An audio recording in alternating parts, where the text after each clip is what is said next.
arkadaşlar, benim adım Eymen. Bugün kartondan kendimize şunu yapıyoruz. Merhaba arkadaşlar, ben Recep. Bugün geri dönüşüm kartonlarıyla evimizde kendi şöminemizi yapacağız. Malzemelerimiz geri dönüşümden bulduğumuz kartonlar. Biz sıcak silikon kullanacağız. Normal silikon da kullanabilirsiniz yapıştırmakta. Ve dışını kaplamak için biz bu şekilde köpük kullanacağız, desenli. Bunun yerine siz duvar kağıdı da kullanabilirsiniz. Farklı desenlerle yapabilirsiniz. Bu size kalmış.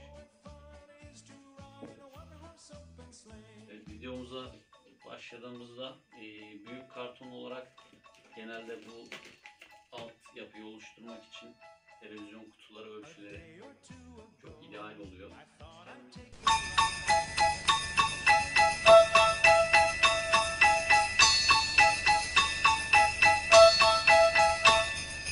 Dashing through the snow in a one-horse open sleigh, o'er the fields we go, laughing all the way.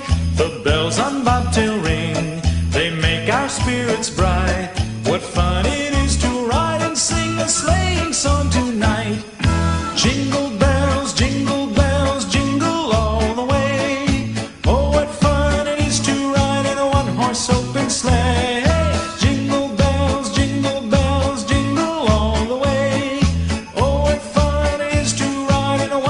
Open sleigh.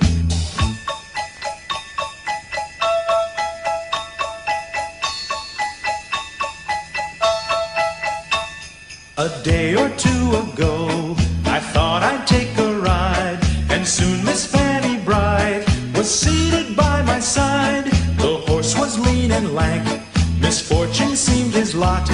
He got into a drifted bank, and we got upset. Jingle bells, jingle all the way. Oh, what fun it is to ride in a one-horse open sleigh. Jingle bells, jingle all the way. Oh, what fun it is to ride in a one-horse open sleigh.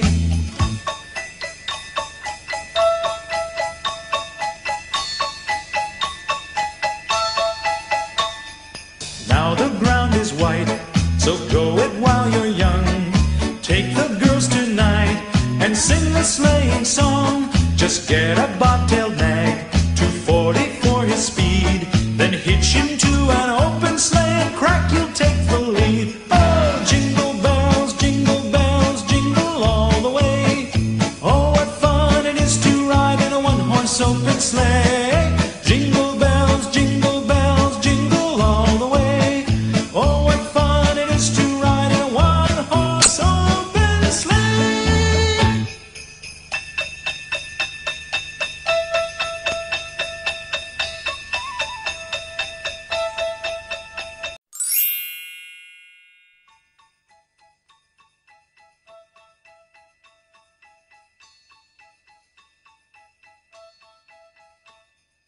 Dashing through the snow in a one-horse open sleigh.